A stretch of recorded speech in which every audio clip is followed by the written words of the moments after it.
Oh, we live. It's time!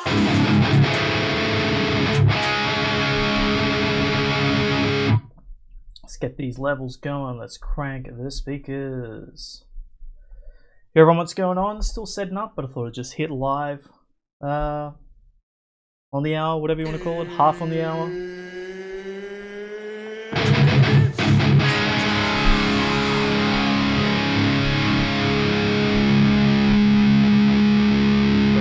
Bring that down a bit, get my levels going. Probably should have done this before, but that's alright. We're here now. Got the things flowing, the cam going. Yeah, we're looking good. Looking good. We just picked up Neural DSP Misha. Been messing around with that a fair bit. Awesome plugin. Heaps to explore there. We'll check it out. I've already done a video, obviously. If you follow the channel, make sure to like. If you join the stream, make sure to like the stream. Subscribe if you haven't already. Just gonna grab this link. Share it out to my Discord fam. I still haven't set up the bots for this stuff, but that's alright. Things a little bit manually, share it out, bada bing, bada boom.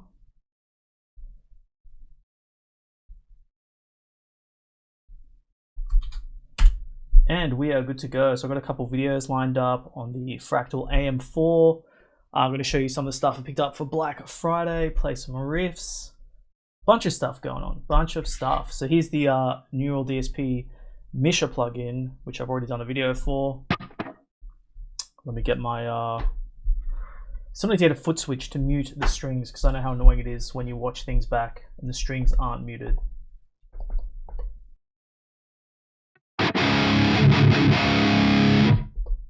And this is the Gibson SG 61 reissue. I think that I got this in about 2005. Stock pickups, everything's still stock. In drop C sharp. It's a little bit of a fatter tone, so all my presets might be a little bit muffled. I have to redial things in, but I just wanted to spice things up and use a different guitar.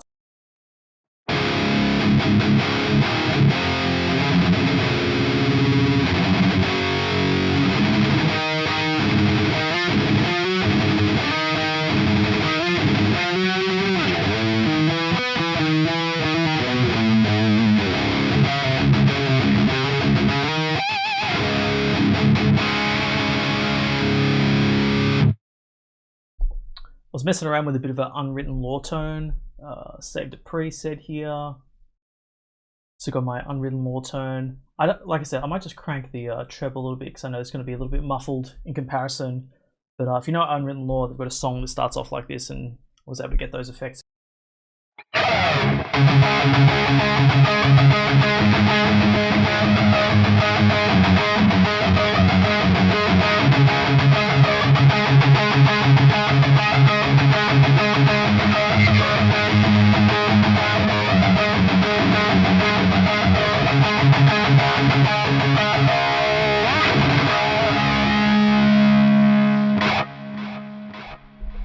Maybe a little heavy-handed on the effects now that I hear it. Always sounds a little bit different when you crank things. So I might move that. So that modulation you can see is automated there. Just bring the delay. I mean, the reverb's pretty low already.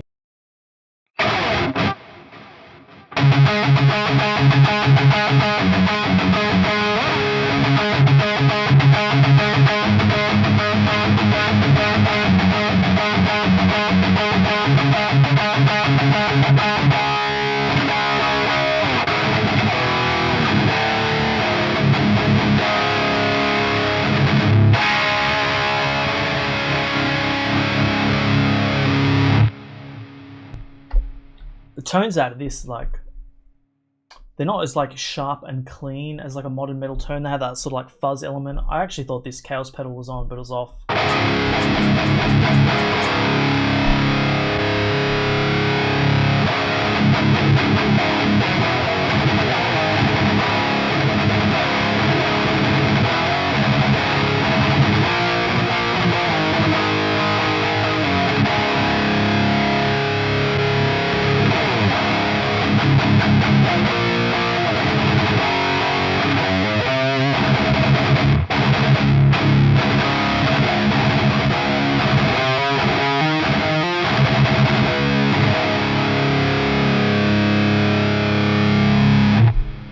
what's the term? Easy core. Playing easy core with the Misha plugin. But anyway, I'm not going to go through the plugin too deeply. It's more the point that I picked it up. So I'm going to get some extended use out of it. I looked at all the neural DSP plugins, and some of them were interesting, like the Henson one, even Asado. They're all interesting. Like, I'd love to have them all, but we don't have infinite money to keep buying this stuff. And the Misha one, I just thought had the most amount of stuff that I'd actually use, like the laser pedal, the glitch pedal. And if you what's going on? I'm a big advocate for using some sort of MIDI pedal board at your feet these days for the plugins, just to get the most out of them. So I've got like a, what's it called, like a mod, what's going on? Brain not working. Expression pedal, that's it. So I've got an expression pedal under the desk.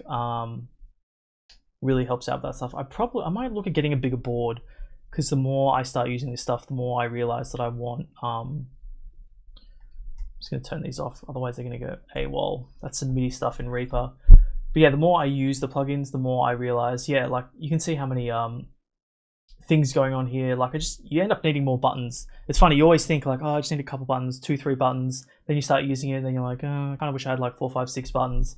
That's kind of where I'm at now. I'm just using this thing, the M-Wave chocolate. Where's my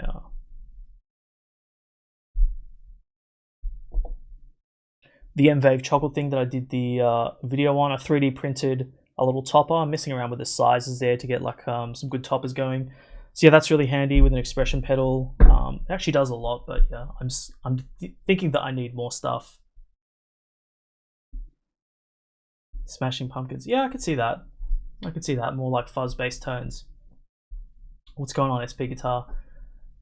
So yeah, that's the Misha plugin. But for me, I've been messing around with drum plugins for ages, and like, if you asked me 5 years ago what is the best drum plugin, I would have said Superior. But then you look at the Superior prices, and then you just grab another plugin, then you know, wish you kind of bought Superior, then you buy another drum plugin, then you kind of just wish you bought Superior. And I hadn't really bought too many plugins lately, and it was just the right time. I was like, I'm just gonna buy Superior. It's time. I'm in. The shit is so good. I've been spending heaps of time consolidating like a lot of my MIDI stuff down to Superior. I've got some things here.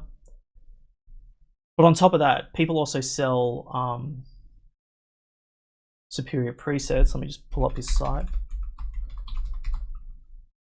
What does he call it?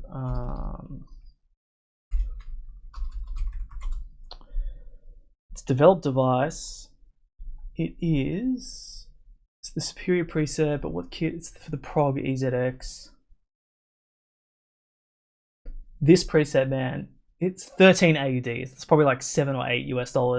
The post-hardcore kit on the progressive EZX. This is like the goated preset for everything that I do. It is just chef's kiss on this stuff. Let me show you. So I think, yeah, so this is the preset here. Just gotta enable it. I picked up a bunch of groove packs, this DIY punk one. Sick stuff.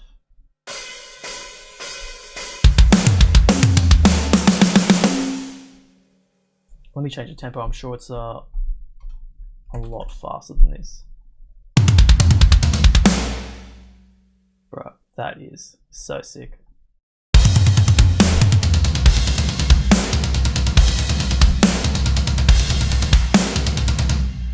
Man, I am gonna have so much fun with this stuff. Black Friday for me, it's like Christmas came early a little bit.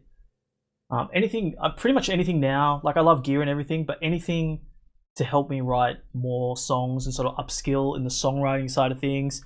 I've been practicing heaps of guitar. Ironically, I bought some guitar lesson stuff a year ago, and you sort of pick it up and you drop it, you pick it up, you drop it. I did a few years of subscriptions, and then you don't use the subscription, then the subscription lapses, and you're like, do I really want to pay for this? It's like a gym membership. you like feel bad for not going, but then you keep buying it annually. So last year I cut ties with any subscription for music learning. I bought a bunch of courses, still going through them, so that's like money well spent. But yeah, this stuff, these grooves, this kit, and this preset, it's just, my goal is not to be a mixing engineer. I just want to make cool music.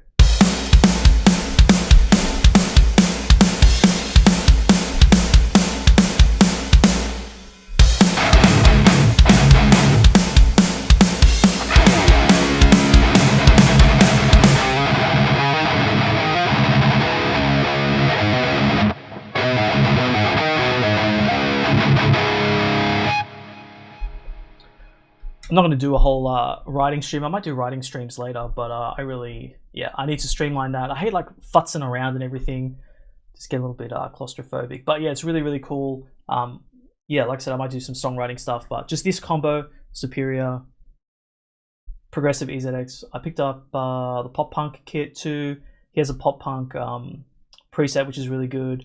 I got Prog EZX, then obviously the default stuff. John Feldman, if you're a fan of pop punk in general, John Feldman's the man. He's got the Pop Punk kit. I just thought it's probably the way to go. And I think this knife preset was pretty sick too.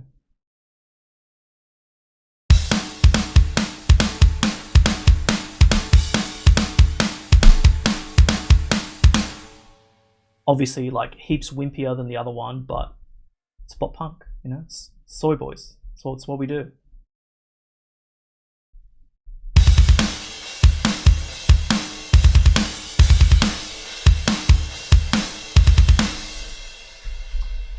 And the groove pack is this guy, John Harkis from DIY Punk Rock. It's so funny. I bought, I think I really started getting into music stuff back in like 2020. I bought a couple GGD kits, and I bought the skate punk stuff. So I've had them in my library for like 5 years. They're good, but you know, 5 years passes and you want some new stuff. So I picked up all those grooves from this punk melodic hardcore. I think it was like $60 Australian. Then on specials like 37. So what's, I don't know, 22-ish US dollars. Not that bad for MIDI expansion stuff. So yeah, Superior 3, man, crazy. It's like, I know it's been out for ages, and ironically a Superior 4 might come out, and I'll probably get burnt with doing an upgrade, but that's fine. Yeah, Bulldog, man. Slow. Yeah, I've been using Soldano for like the whole year, and I picked up the Polychrome DSP graphene. I say picked up. I've been talking to them. They sent me over a code for that, so that's very generous of them. I did just pick up Hypertune Metal. I'm really digging everything Polychrome's doing. I can't talk good enough about those guys. They just seem to be doing everything right. So huge shout out to Polychrome. Graphene, I've got in my hands, and then I bought Misha just for something new, something different to mess around with. But yeah, Soldano, it's just like, just want to plug your guitar, play some awesome shit, then Soldano is the way to go. It's such a good amp sim. But yeah, tons to explore here. I'll definitely be writing up some tunes. In fact, I think it's always a balance of like, I don't want to expose my computer and all my files and everything, but I'll pull up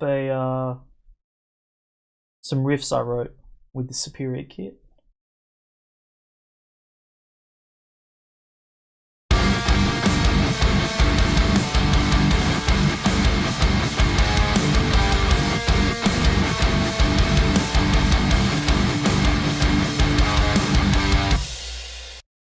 That would have been a drop C guitar, hypertuned, the pitch shifter in Polychrome DSP, hypertuned down to probably drop G, I'd need to double check, but just so thick.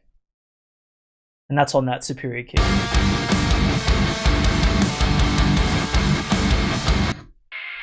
And this is another one I wrote with graphene.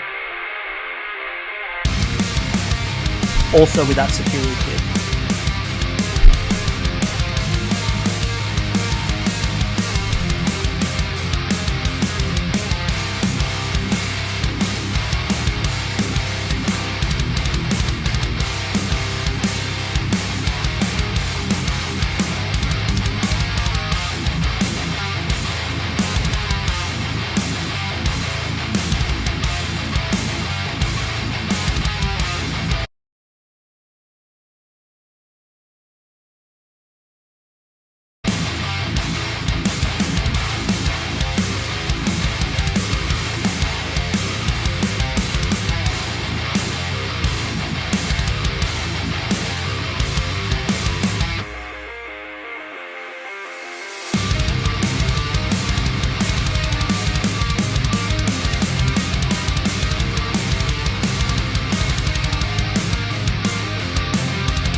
that kind of thing. So yeah, man, just getting having like a fat drum kit and just like a whole ecosystem of midis is just so good. And yeah, it's so funny using it, like, because I always thought, oh, Superior just has like better sounds, but it's more than that. Like the whole ecosystem of it is just so very, very handy. But unfortunately, you need to eat massive dirt buying it. I think it was like 500 Australian dollars, and then you got to pay the expansions. But I don't know, buy once, cry once kind of stuff. You know what I mean? And the bass stuff that I'm using for all that is Submission Audio, Eurobase 3, really awesome. I did look at picking up some other ones, but sort of hard to justify. It's pretty much because I ate dirt on Superior. I'm like, man, am I gonna spend like $1,000 on plugins on Black Friday? I really need to chill out here. I bought a few other bits and pieces here and there, so unfortunately these are gonna have to wait. They did have some hectic deals. I think it was about 200 US to just get their entire library because I already own so much of their stuff. But really, for my relationship with Submission Audio is they really just need to bring out Punk Bass 2. I still use Punk Bass 1, but it's really old by even their standards, so I'm really waiting for Punk Bass 2, and yeah, just bring that out, man. Punk Bass 2 from Submission Audio and the Forden Newell DSP. I've obviously done tons of Fortin stuff. Just give me the Evil Pumpkin, man. I want the Evil Pumpkin. Every Halloween that passes, I don't get my pumpkin. I'm annoyed. I'm like a child. I just want this in a plugin. I think it'd be sick. I really wish they'd do it. Yeah, if you picked up some Black Friday stuff, let me know. It's pretty much it for me. Oh, sorry, Hypertune Metal. Yeah. So Polychrome already had Hypertune. Well, they brought out this new one, which I really need to do a video on. I'm still a bit lagging on videos lately, but we'll turn off the delay stuff.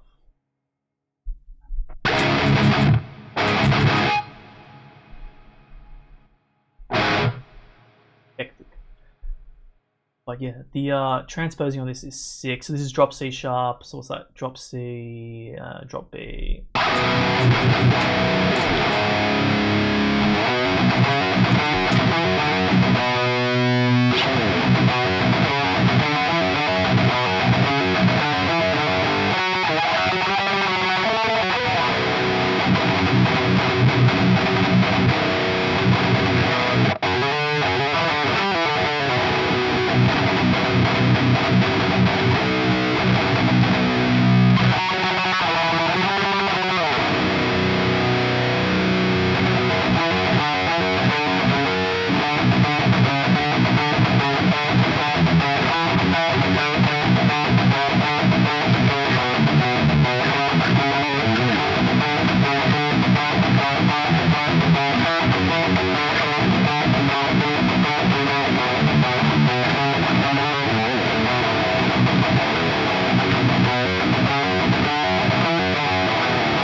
To be able to play those riffs and not get annoyed at the latency, there is like the tiniest bit of latency.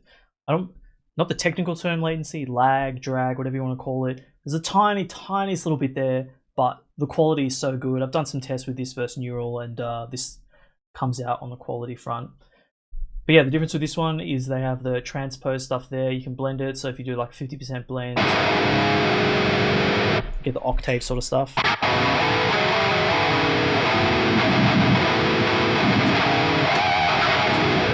It far surpasses my understanding of transpose stuff, so I just leave it there. The focus drive is like an additional sort of boost. They say it does like extra magic stuff to make the low end better. It definitely helps. I just leave it on a little bit. And then you've got a gate here, so threshold and amount. So extra gate's always handy. Let's see if I turn that off.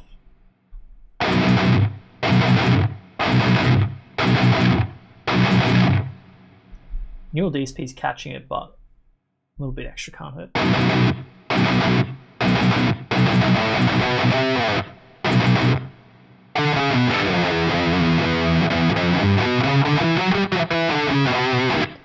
it starts doing that, obviously. Sometimes just like different riffs, I find I need to like mess with the gates.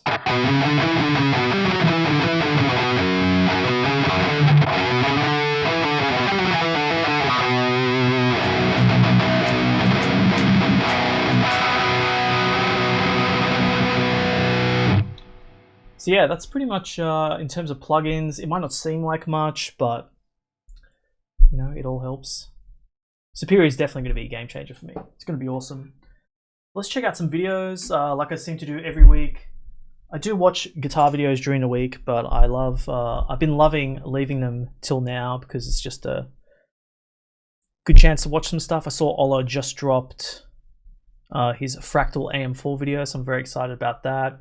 Fluff has a top 5.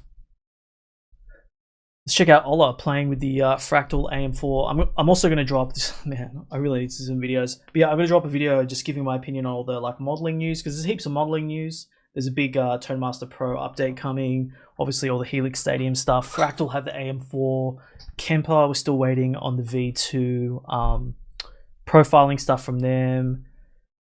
Fractal also announcing that they're going to support Neural Amp Modeler. Neural Amp Modeler having some news. So there's just heaps of stuff going on in the modeling world, and just to recap all that stuff. But yeah, let's check out Ola with the Fractal AM4.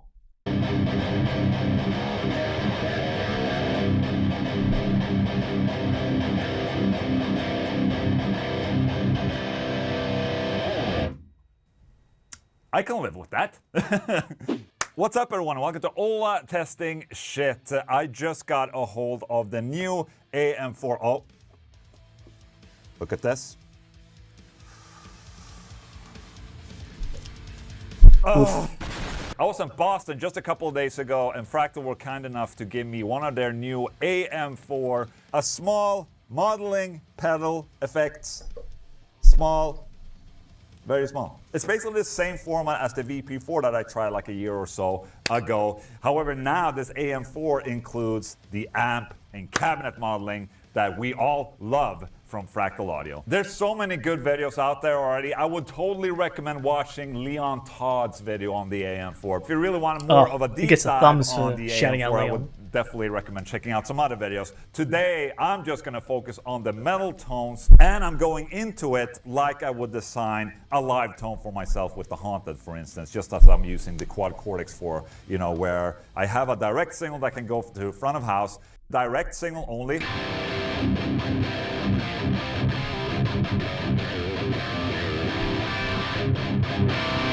So how I have it set it up, I have different scenes, 4 different scenes in one pre. I've got to say, like, after owning an FM3, just the size and everything of that is so good. If they could pack like the whole FM3 stuff into there, that's sick. I kind of want to get one, but yeah, I'm getting a Stadium and a few other things, and we'll see how it plays out with timelines. It's really like the exact same Fractal stuff, just in a smaller box. Malibu Stacy joke, if you know what I mean. Preset that I can switch in between. But worth noticing is that even though you have one amp block, you're not necessarily tied to that specific amp model that I'm using right now. Every block in this thing has 4 different channels that you can switch in between in that specific preset. So you can basically have 4 different amplifiers in one preset and switch between them, which I thought was really cool. I mean, you've been able to do this before, but I think now when the blocks are this few and you're using the Angle Severe, which is the Angle Savage, you know, working with less, it makes more sense to have it like this.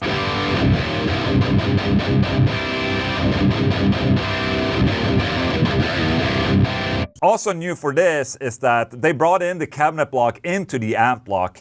The cabinet block would otherwise be its own block on the Axe-Fx, for instance, but now, you know, to save space, they brought it into the amp block, so you don't have to, you know, you don't have to account for adding an extra impulse response or cabinet block on the unit. It's in the amp block already, so that's very cool. So what I've done here, let me check the amp settings right here. Pretty straightforward. What I have for extras, you have to click Expert Edit for this. But basically, I use the built-in graphic equalizer in the amp block as an input. And I really like how they've trimmed down the controls, like, because most people get a bit like inundated with Fractal and all the controls and everything. So when you look at this page, the amp page, if you only have like a Vox style amp, there'll only be 3 knobs there. You know, the cut, treble, bass, whatever they use there. Obviously for the Engel Savage, there's heaps of stuff there. And then when you go into the advanced stuff, that's when you get the Fractal nerd level, like all this extra shit going on there. It seems obvious, but I'm glad that they're reiterating and refining and making stuff better. And as you can see here, it tames the low end a little bit and make the sound a little bit tighter.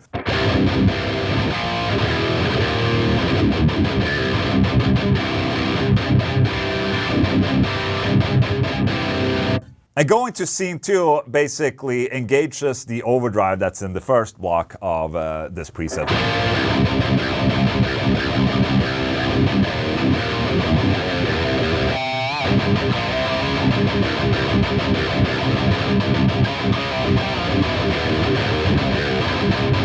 I have a chorus in front of the amplifier just to give a little bit of width and a little bit of variation to the the amplifier tone, and then an added delay.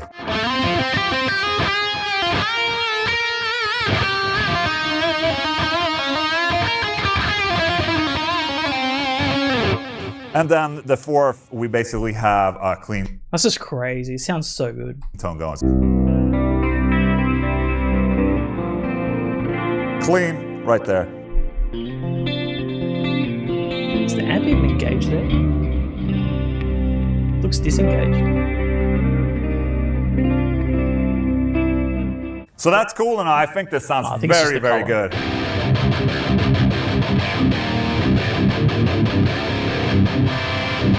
But how does it sound through my amplifying cabinet? That's what we're going to find out right now. So right now, we're going to listen to the AM4 going into my KSR power amplifier and into my oversized Mesa cabinet. I have a stereo microphone over here.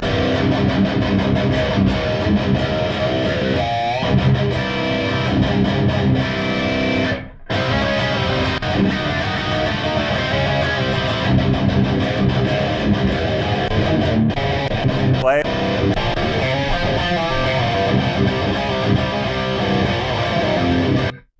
Backpacker friendly, I would say, or like gig bag friendly. At this point, I think this is probably one of the best small units, 3 milliseconds or something like that, with all the blocks engaged. And I actually counted the output where the cabinet impulse response is bypassed, and that is slightly faster. So like maybe 2.8 milliseconds or something like that. These numbers are obviously like my calculations. They're not made in a professional tests. It's more like I'm checking. It's on par with the quad Cortex, maybe even a little bit faster on the output without the cabinet impulse response. So I guess a lot of you guys are waiting for like, okay, is Ola gonna switch to this now for playing live? I would have to do more of a deep dive into this thing. You know, I'm getting a little bit limited by the amounts of blocks that I can use on this thing. But at the same time, my specific patches for playing live are not necessarily very complicated. It's so funny. Forum nerds just think that touchscreens aren't a big deal, so I can't wait to see what he says about it. I have been asking for a long time, it's just like if they could ever make like a touch type of interface or something that's a little bit more easy to, to edit on the unit itself. It is still a little bit complicated, but it's also me being a little bit lazy, I guess. But if you have a computer just like this one right here, it's just so much simpler to set up a patch. Yeah, it's pretty sick. It's good. I watched heaps of stuff and I just wanted to see what Ola was saying. So yeah, let's see what Fluff's top 5 pedals of this year. I'm hanging out over on the Sweetwater YouTube channel, and we're going to talk about my 5 favorite pedals that came out in 2025. Now, this is not a ranking per se. No. These are my personal favorite 5 pedals that came out in 2020. Poly Shifter. Now, this on the surface, you'd probably think, oh, this is just a modern update to the Digitech Drop. You would be wrong. This thing tracks so flawlessly, and it leaves your transients intact if you're recording really at home and want to do like a cool octave drop effects or things like that.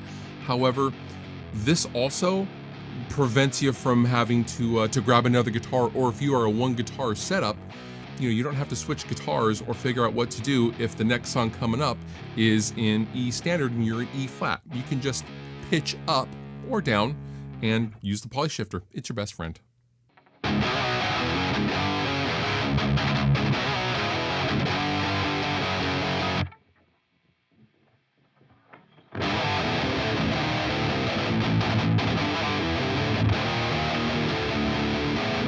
Now, pedal number 2 is the EchoFix EFP2. This is a true spring reverb, and there's even a little window in here to see the springs.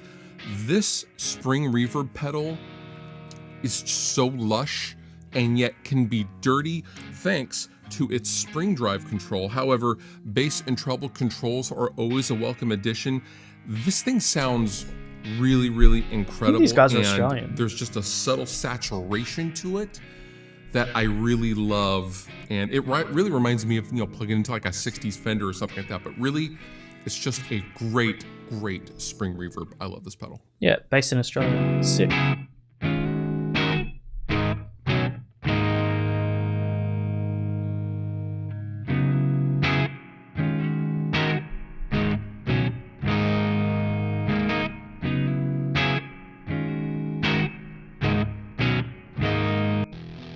This thing sounds like the I'd never even heard of this. I know Way Huge with the Swollen Pickle, but I'd never heard of the Doomhammer. craziest muff style fuzz you've ever heard, but it's still kind of articulate, and it really, honestly, it encourages down tuning for no apparent reason. This is a great pedal.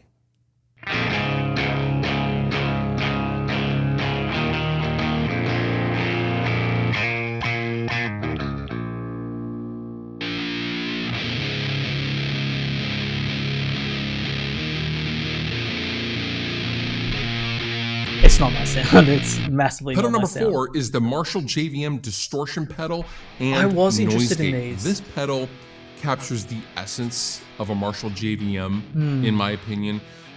It captures do that this to me, fire-breathing essence of that amplifier. However, it does it in an obviously very, very compact package. It also keeps it quiet with the noise gate control. This is a killer pedal that'll fit right in your backpack.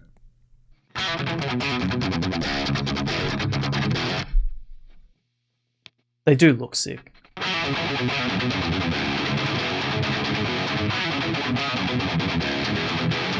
Is that a bit thin? I don't know what Pedal chain number he's got going 5 on is there. the Source Audio Encounter Ambient Delay. Now, there is a lot going on with this I don't need to hear about a delay pedal. pedal, as most. I'm good. Okay, interesting. So the JVM pedal, the Way Huge, not really my thing. And the Boss, interesting that the Boss one. I think the utility of that Boss poly shifter, the XS1, is very, very good. All right, sweet. Another one. Draven has another low tune demo. Let's check this. Actually, yet another video. What did I get in the mail? He did the Henning clickbait. I'm Draven. I typically make high gain imp I'm demos here on into YouTube. it. And I don't typically post on Tuesdays, but I got a good couple of transition boxes. That really, yeah. I got was this full phase 1.5.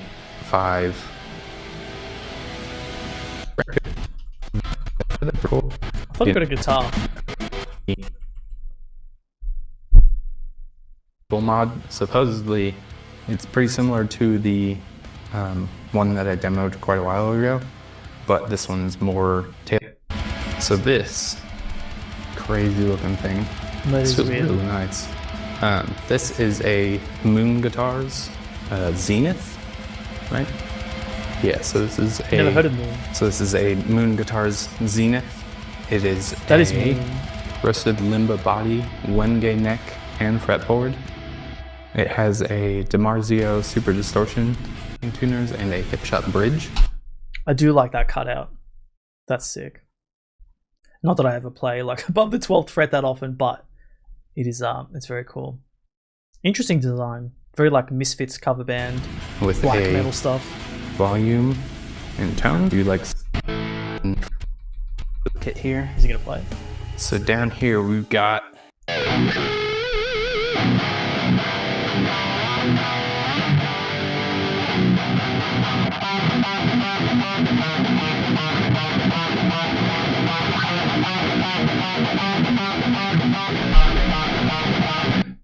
Yeah, sick. But check out his other one. The Hey Obsidian. guys, it's Miko. Okay, Miko. Hey, I'm driving that typically make Cagdane amp demos here on YouTube. And a little bit of a spoiler, but today we're going to be checking out a really good pedal, which is the Obsidian Audio. Oof. Oof.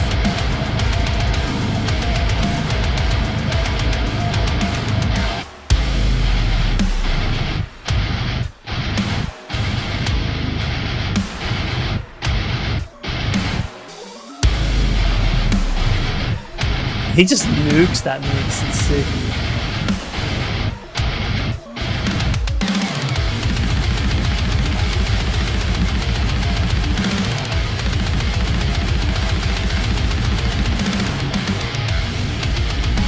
He must have some of the best mixes on YouTube, just for like a YouTuber.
That's nuts. That's nuts. I gotta start chucking some bombs into my mixes.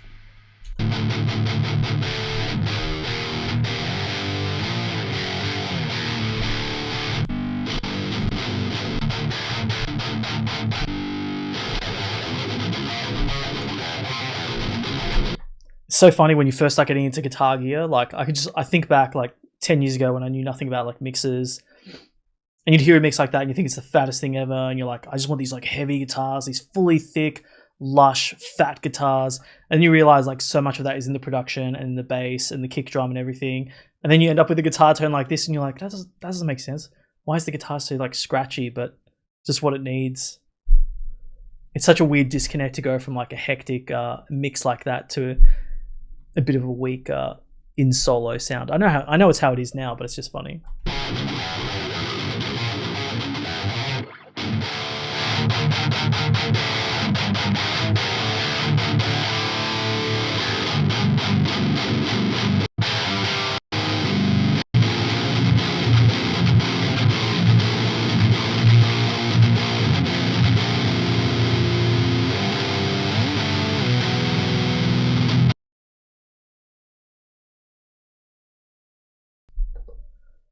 I get the gist there. Obsidian Audio, the devil.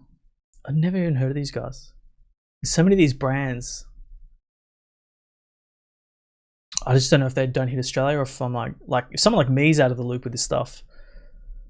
I don't know what's going on.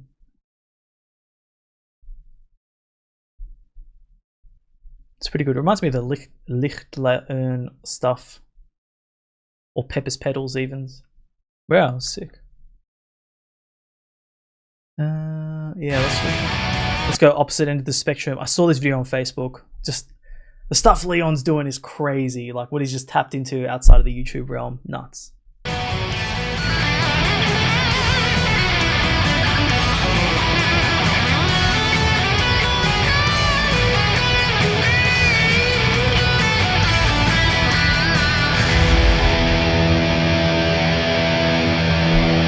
I would be shitting myself if I was up there. I don't care that I'm harnessed in. I'd be freaking out.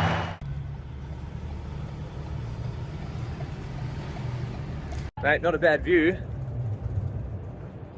Wait till I'm in it. Wow.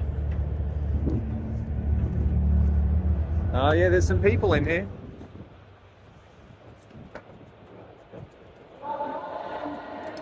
Amazing. This was such an incredible experience for so many reasons. Not only did I get to play loud rock guitar on the roof of Perth Stadium to a packed house, I got to do it with one of my best mates who I've been performing and writing music with for the better part of 15 years. It was the first day of the first Ashes test, different to the normal sort of gig that I do. As you can see, one of my mates took some footage here where we're a long way up and all of your animal instincts are in overdrive here. So just a few breathing exercises before we went up, really focusing on just trying to have a good time and play the tunes that we put together. We did this medley of Australian and English tunes in there. I did all the Aussie stuff, which was nice. Ryan played a bunch of the British tunes on there. It was a super fun arrangement and it was actually an exhilarating experience. I was a little bit worried that maybe the occasion Unfortunately, the crowd had to watch cricket afterwards. Would get to me and the heights might affect me, but once we started, it was all in. I'm just glad I didn't have to go out there and face Mitchell Starc.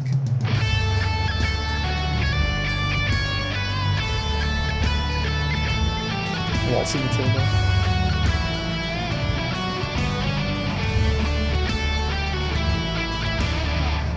Now, Ryan and his dad actually had tickets to see the game already, and then when this gig came up, we decided to keep it a secret from Paul, Ryan's dad, so he had no idea that his son was going to be up on the stadium right before the first ball, and you can see this little video that somebody took when he realizes that's kind of an extra special moment. As you saw earlier in the video, yes, we were wireless with the guitars on wireless ears. We used a single FM9 for both guitars. I just had a parallel chain with the FAS Stealth Blue amp model, my free IR, and a mono BBD delay for both of us. LTTV we were playing IR my being Chili played guitars. in I was playing the stadium. Bella Aurora, and Ryan was playing the Renegade. Just incredible instruments in a situation like that. You want peak performance, you want absolute stability, and Charles's guitars deliver that and more. So that was the rig, that was the gig. It was an amazing day of Test cricket as well, 19 wickets, and then the test was over.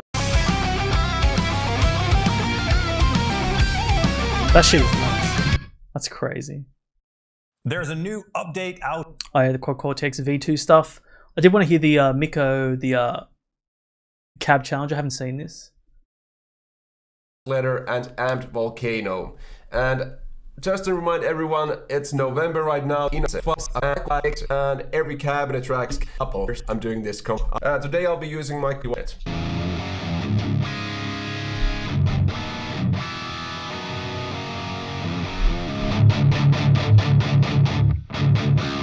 So I guess it's like, what amp is this?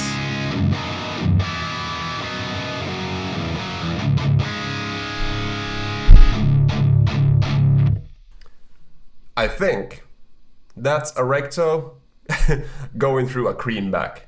Just a wild guess, I have no idea. Let's go through all these cabinets now. So the yellow cab.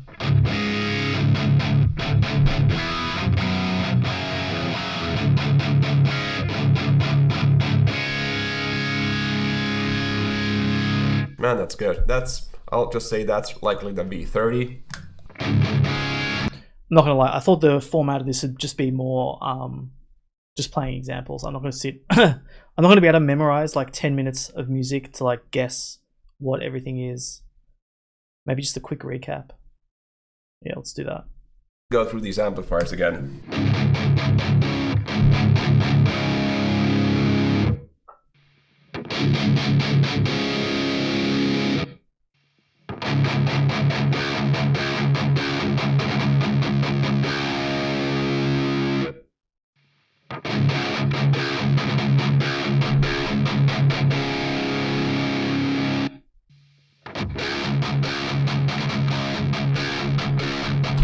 I almost personally hate doing this. I just got triggered when I had the Fractal FM3 and I would cycle through different amps.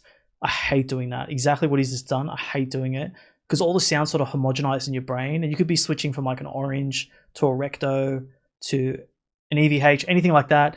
And they all start to sound the same. You hear like imperfections in everything. And honestly, even to me, like I hear those five and I'm like, they all kind of sound a little bit dull. And it's just like this phenomena that happens in my brain when you do it. I really need to like use an amp sim or an amp for like a couple minutes, then switch over. But fast switching, it's just like fast switching IRs. It just cheeses my ears out real quick. That's a long-winded way of me saying I couldn't tell you what's what. As soon as he did the second change, I'm like, I don't know what's going on.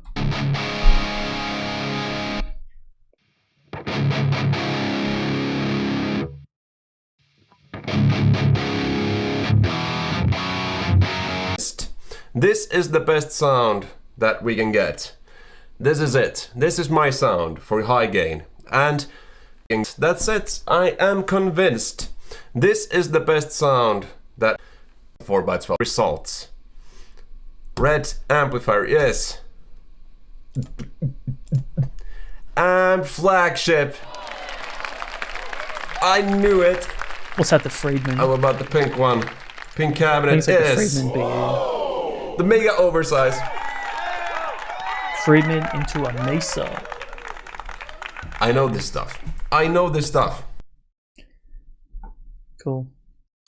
Again, sorry, I thought the video was a little bit of different format. Now I want to hear these Quad Cortex. I literally have not heard them. I've seen stuff on forums. The V2 is meant to be a lot better. So yeah, let's do this.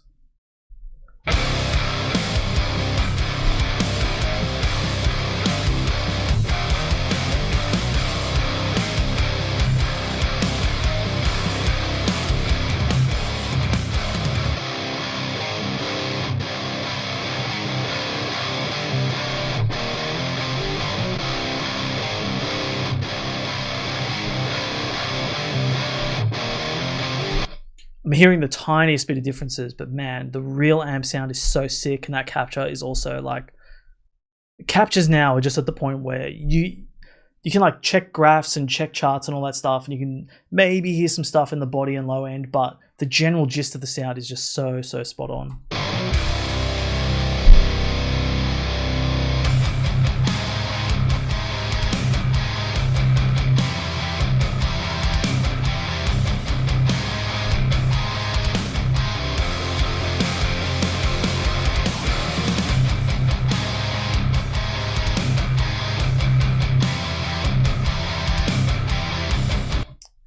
Rudy, what's up? What's your favorite amp sim? My favorite amp sim is writing sick riffs, and then once you've written some sick riffs, you can just pretty much use any amp sim that makes you feel inspired.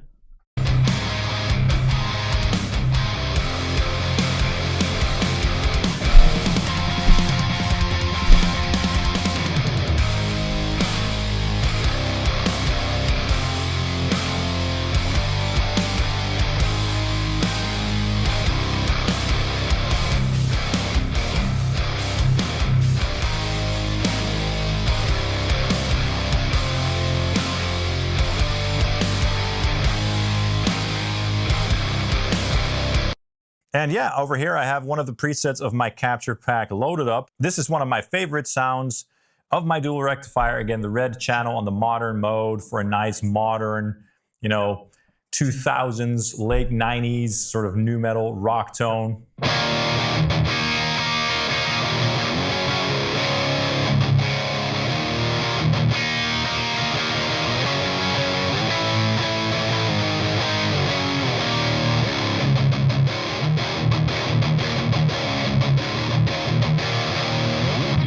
So yeah, that really feels and sounds exactly like my dual rectifier. So I'm like blown away at how awesome this is. Anyway, so that... I feel like there's a little bit in the low end. There's a little bit in the low end that's not there. It could be the IR that he's using, but it's so close. It's a sick tone. That's about the V2 capture stuff. Really nice, and you'll be seeing more of that on the channel and in my web store in the future, obviously. Now, of course, they added a bunch of other stuff as well, including also a bunch of overdrive captures. There's one that I would like to try. So let's do that. Let's go to the overdrive and let's do the Chief HM2. All right, let's see how that sounds.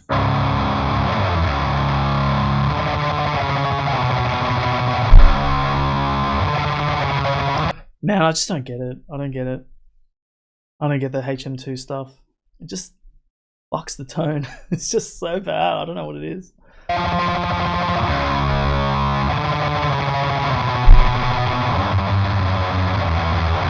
You've taken a several $1,000 amp, a several $1,000 guitar, some great cables, some great everything, and you've just sounds like you're running it through a combo amp. That's what it sounds like when they add pedals like that.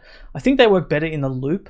I don't know. That Boss Metalcore pedal that I tried, at least I could like feather it in. If they have a mix knob, that's good because I'd just mix it in like 10%, basically filtering 90% of it out. But yeah, just like that finished sound alone just sounds like farts.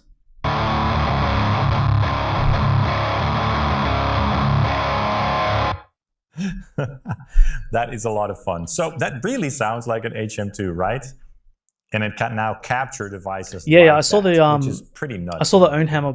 And I will say that all those plugin. captures, He's got two of them as far as now. I'm aware, have also been added to the Nano Cortex. So 696 captures of amps. Yeah, it doesn't pedals, really and interest compressors me. are I now don't know. available Like as I've got the well Miko plugin. I in use the Nano AmpHub for the Cortex. moving They the also IRs added around. 29 new devices. I've got a whole bunch of IR packs already. So him bringing out those plugins now, I don't know. I don't know how much of a thirst there is for that kind of plugin. I haven't used it. I don't know if there's a demo for it, if you can like do that kind of thing, but yeah, I don't know.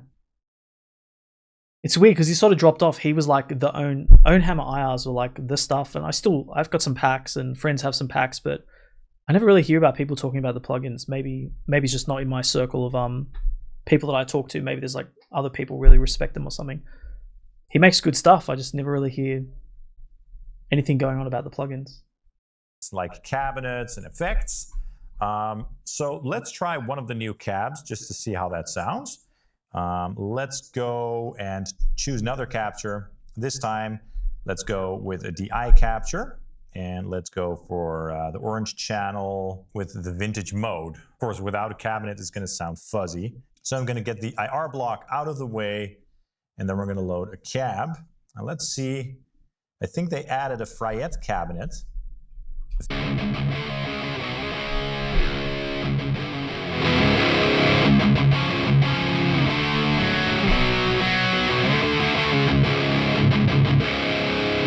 Sounds pretty good. Of course, you can move the mics around and stuff. Let's make it a little bit brighter.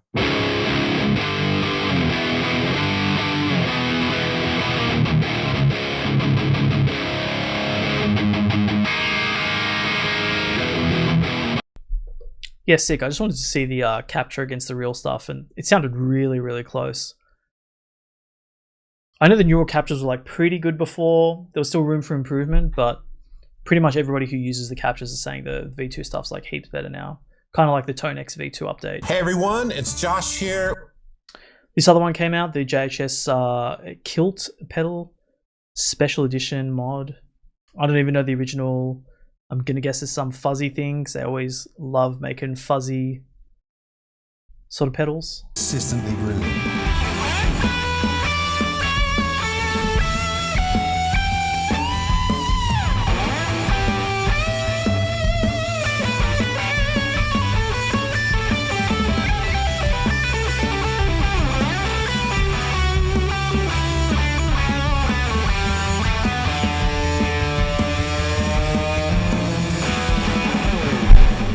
Wild to see it on so many different boards. I've seen it country players. I know a jazz guy that loves it. Was it 9 Inch Nails? Yeah. Like in the studios. Like I know engineers that use it on a drum bus. It's just a really cool moment to celebrate how successful, how popular the pedal is, and do something unique but super like approachable and familiar. People out there that love the Kilt, this is really for you.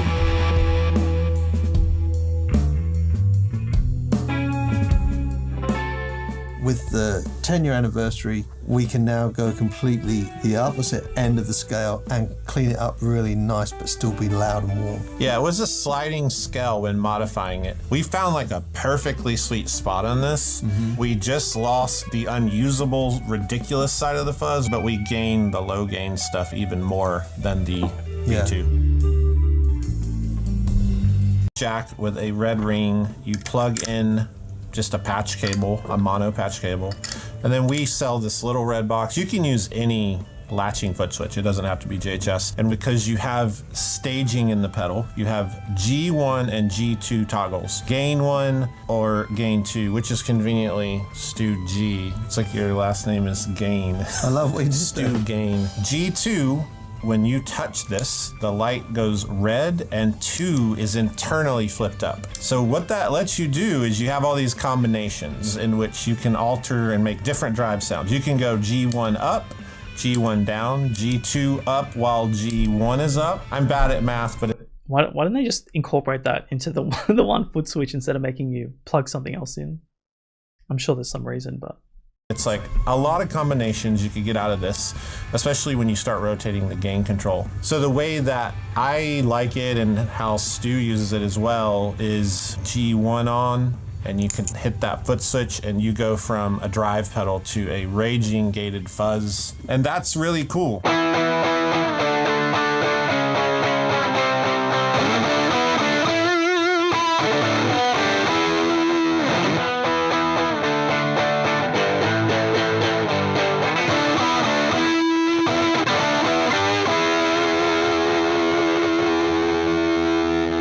If you ever need a guitar tech, I'm pretty sick of this job.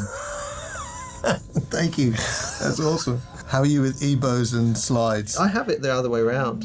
You use it like this? Yes. Have I used an EBO upside down I've always done this. Oh my God. I was noticing how, for a high gain distortion pedal, how quiet it is when you're not playing. Yeah. How have you done that? That's just probably the magic stuff that I do at night. Like I have a cauldron. He's like, I didn't do anything. Stir in. I have a potion. It's a tone potion. Actually, it's a noise potion. No, actually, it's a de-noise potion. I forget. I have to look back at my book later. So I'll just walk through the changes. Brilliant. The heart of the pedal and how it clips the signal has been changed. In the original Expandora, it's a silicon style diode, and to further nerd into that, there are different forward voltages of diodes. The lower the voltage is, the harder and quicker it distorts. So germanium is the lowest. There's not as much headroom, it clips earlier. Germanium is the small tube amp that turns up and clips earlier. Silicon is in the middle. You can go a little bit more, it's like a higher wattage amp, and then all the way up is like LED clipping. So I put that germanium style clipping into the kilt to lower the voltage, and this is similar to the way a Klon Centaur clips, an MXR Distortion Plus clips, germanium style. We're using a more modern component that's more reliable, easier to access, doesn't cause all of our hairs to fall out in production when I hate the pedal because it's impossible to build, and you get all those benefits in this circuit. You get the old school thing with modern technology because we live in 2025. I feel like DoorDash groceries here right now, You can download a movie. I think has contributed to the success of the kilt is it seems to be like the second thing that you would go to. Did you have grunge in England? Yeah. Yeah. That's the dumbest question. We had cardigans and everything. We're just trying to fuzz it up here. Okay. I don't know. We're going to see what happens. You want to show us the setting that you would go to?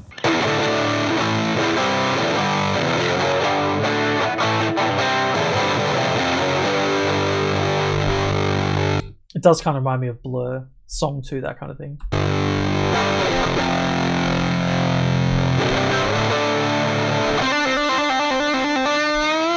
I hope you're seeing how wildly utilitarian and versatile the pedal is, because we're doing transparency, bluesy, thick tone.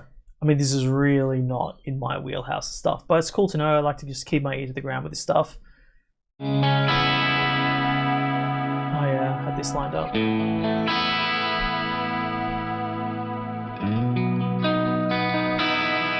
I'm not gonna watch the whole thing, I just wanted to hear a bit of it.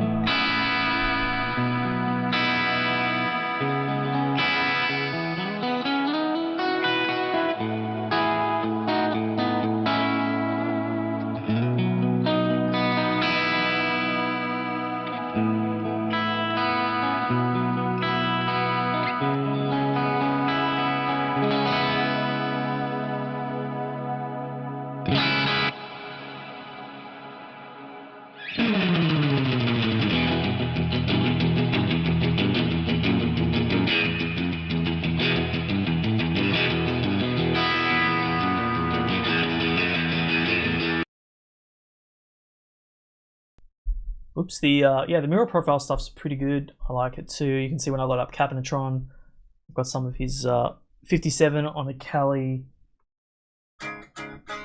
thingamajig there. Mesa cab, I should say.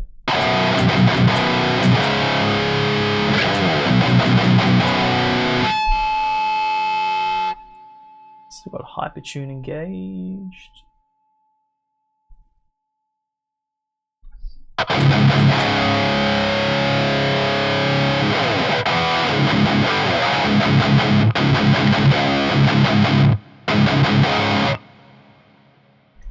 So this gate that's in Hypertune metals, also in graphene, it's the kill gate.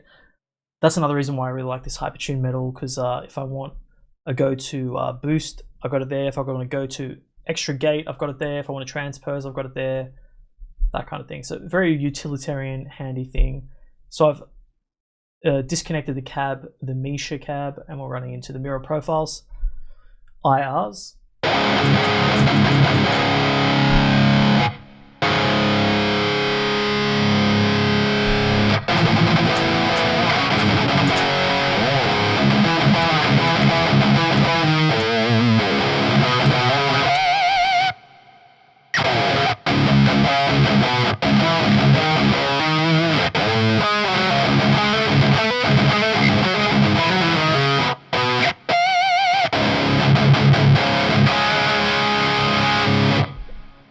That the gate there is pretty aggressive. No, it's Hypertune metal with no transposing going into the Misha plugin. There's nothing going on there. There's some pedals going on there. The precision drive, the chaos pedal into that amp, but then I have the cab disconnected, and then for the cab with minimal screen real estate here. We're going into Cabinetron, which is the Kali OS, the Mesa Cab 2002, bottom left speaker with the SM57 at that position. So that's the signal chain there. You can try some of his other stuff. I like to use the orange cab, the Juicy 2002, bottom left speaker. It's where all the tone is.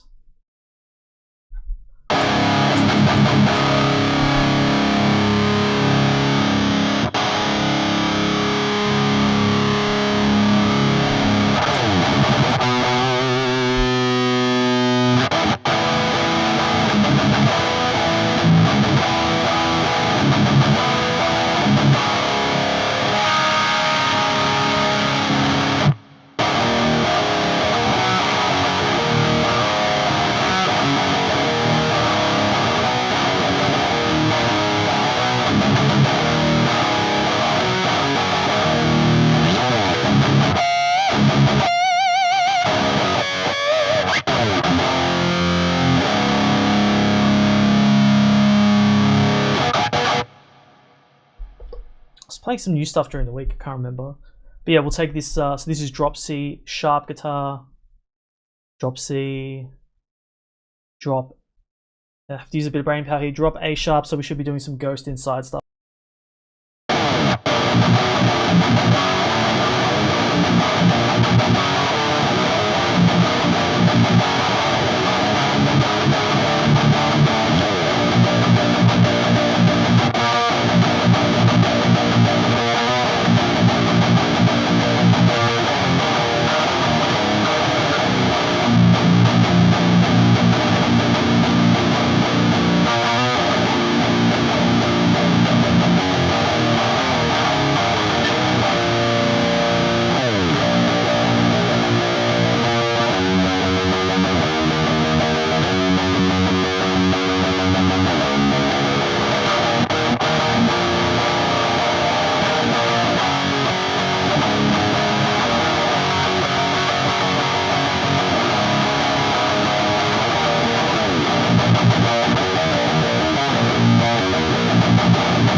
I'm stuffing that up, there's some notes there, I can't remember. But yes, down to drop A sharp is crazy. Drop A, drop F sharp, I think we're in North Lane turf. This is on a Gibson SG, like, the pitch shifting is crazy.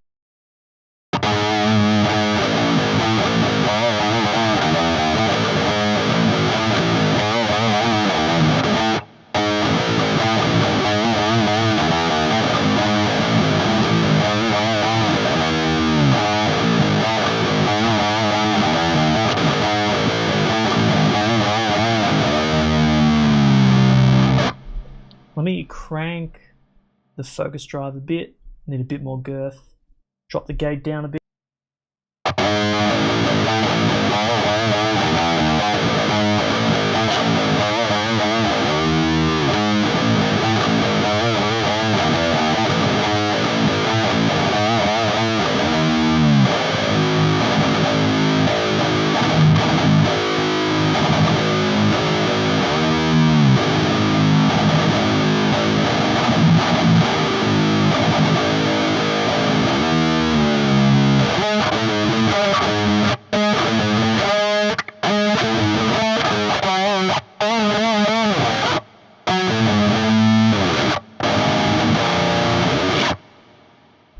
So man, the pitch shifting stuff is crazy. I'll speed run it now, but I'll save it for my video. If you want to pedal, I think the Boss poly shifter is leaps and bounds better than anything I've tried. I haven't extensively tried the Digitech stuff, but from everything that I've tried with digital units, this Boss just smokes them all. It's so good. For software, I think the Polychrome Hypertune and Hypertune Metal is just so good as well, and it's obviously way less cheaper. It's also more convenient because you can chuck it. My normal session usually has Hypertune across all the guitar tracks if I want to, do that kind of thing. So it's very handy being able to change things on the fly. Good times. Technology is really helping. SG all stock, yeah, it's the 61 reissue. I was actually thinking about the other day what year I bought this. Gibson SG 61 reissue. From memory, it was like 2004. What year?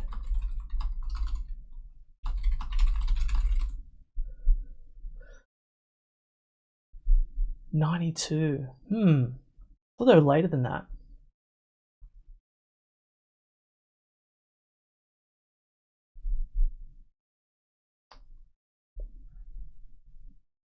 Nah. 61. 2007. Maybe. That could be right. There's like a point in time where I finished school and had no money. And then many years later, I started having money. In 2007, I had some money in 2007. So that could have been it. I bought a TSL 100, brand new, with a 1968, the one in the background there. Bought that, exact same time, bought this, bought that stack. I was a baller.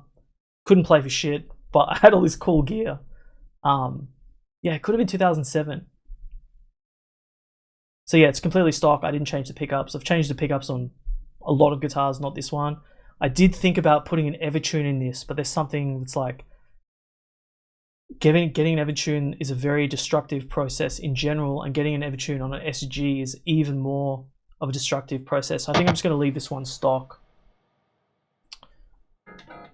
Yeah, I don't know. It's special. It's like my first real guitar. I gigged with this, lugged it to band practice, moved homes a bunch of times. This guitar's always been with me, so it's not going anywhere. I have an emotional connection to way too much of my gear. It's why I didn't sell much, but definitely this guitar, it's not going anywhere. And it plays really good. It weighs nothing. I know there's like the SG neck dive and the headstock's super fat and chunky, but man, when you play it, it feels really good.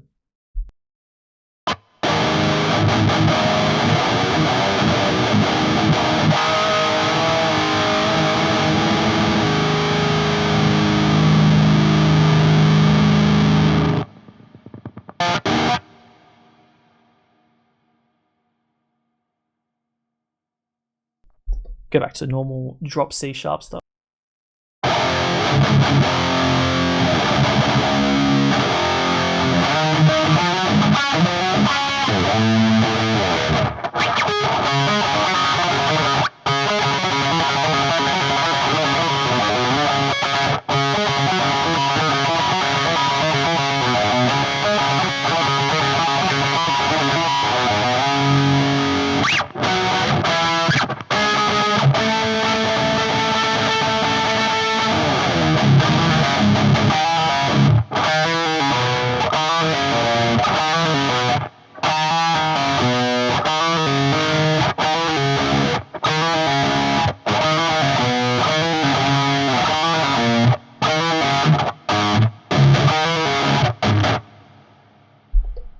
That's going to annoy me. What is that note?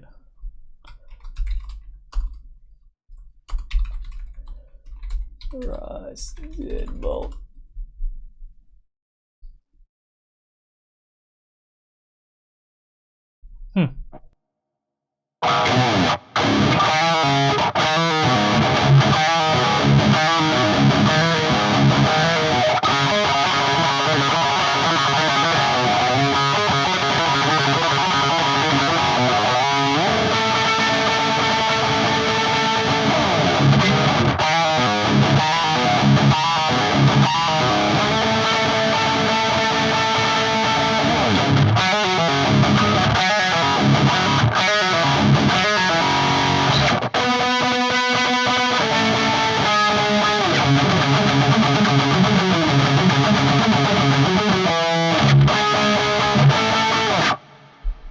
The signature SG, I love to go out of tune stuff mid-song. That's apparent, especially on those octave chords. But yeah, man, it's a really great guitar. Locking tuners, yeah, I probably should. I'm torn. I think I might just keep this one original. I really want to buy a, if anything, I would buy one of these bad boys. Very, very cool. Getting an Evertune in there. Imagine that. Still got the Gibson tuners. I'm sure you could change them out. But yeah, I love SGs. I know they're like the, you know, bit of the bastard child. Like a lot of people don't like them. The Vipers as well. LTD Viper. I'm a fan of these. It's like all the rock and punk kids had SGs, and then all the metal kids that were into like screamo and stuff started getting the Vipers. They're cool. The guy from Atreyu, he had a sick one. Yeah, this one. I always wanted one of these.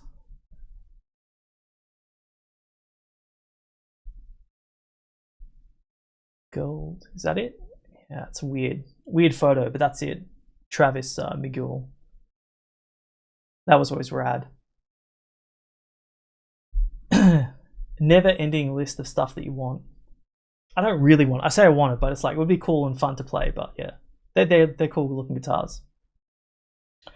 But anyway, I think we're gonna wrap it up. I've got some stuff to go on. I've got some videos to make after this. Gonna start hacking away at my modeling video. Still putting together the poly shifter video. But yeah, watch some stuff. I'm very excited. Again, just I guess I'll wrap it up. The plugins I picked up is Misha, Neural DSP Misha, Hypertune Metal, as well as Superior. Superior being the biggest acquisition. Spent way too much money on this, $500-600 with all the expansions and MIDI packs and everything. Picked up some more MIDI packs, this DIY punk and hardcore stuff, but it's going to be a fun time throughout the year. The thought of like not having subscriptions to stuff and just having my own time to mess with it is really freeing. It sucks buying the stuff up front, but powerful stuff. Where's the Prog EZX?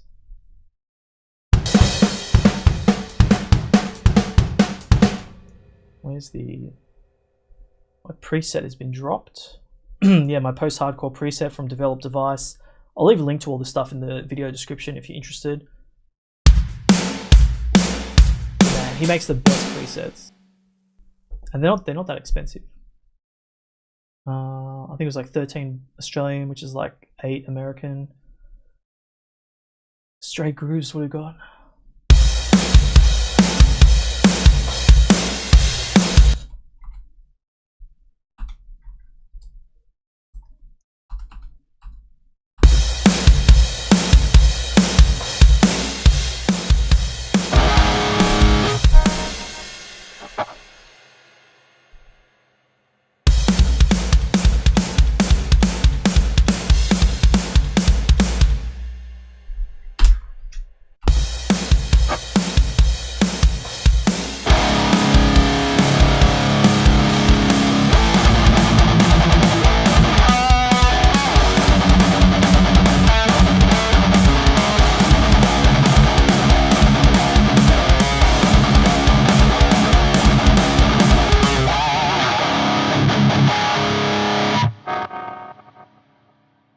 I can do better. I can do better. But anyway, that's just the that's what the drum packs are sounding like with the presets and everything. Everything is sounding absolutely mint. I've got my favorite. I know people are gonna perv on these plugins, so I might as well tell you now, because people love asking me stuff. On the mix bus, I'm just using a SSL bus compressor just to like pull things in together with each other. A lot of the times I use the default, the Ozone stuff, just where it listens to the mix, and then you make some you do this thing, the what's it called? Yeah, the assistant stuff. That's cool. Then I've got a bunch of songs that I've played with it, so it profiles against those songs. So that's like the main thing that I do to get the mix going. Then I use this Kive Enfuse, which I dial it into taste every time. It's kind of like a SSL fusion. I'll show you. Actually, I don't want to reset that. But yeah, it's got the fusion side as well as the. How do you switch it? I can't even remember. I've been using these settings for so long. But yeah, you can change each one of these modules over to the fusion module or the Neve module. And pretty much I just use this to smash the mix. So if I just want something a little bit smashed or a little bit wider, that kind of thing, it's just cool to smash it. And then in the end I use Flatline. I could do all this stuff in Ozone. I've just used Flatline for so long. And when the Kive guys gave me Enfuse, I was using that a lot.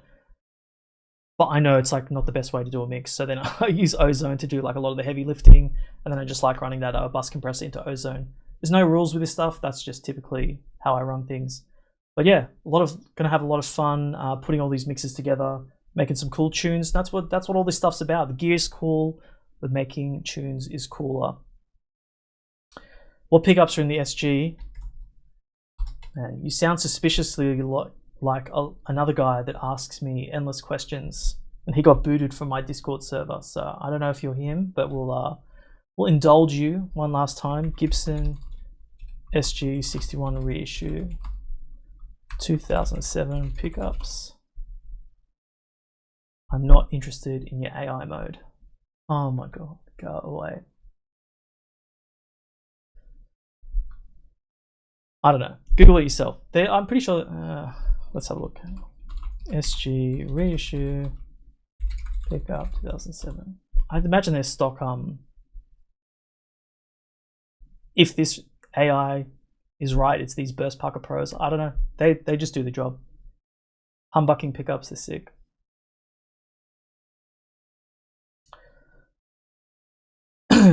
Sweet. Well, yeah, thanks for tuning in. Make sure to like the stream, subscribe, all that good stuff, and we'll catch you next week for another stream, as well as some videos coming out. So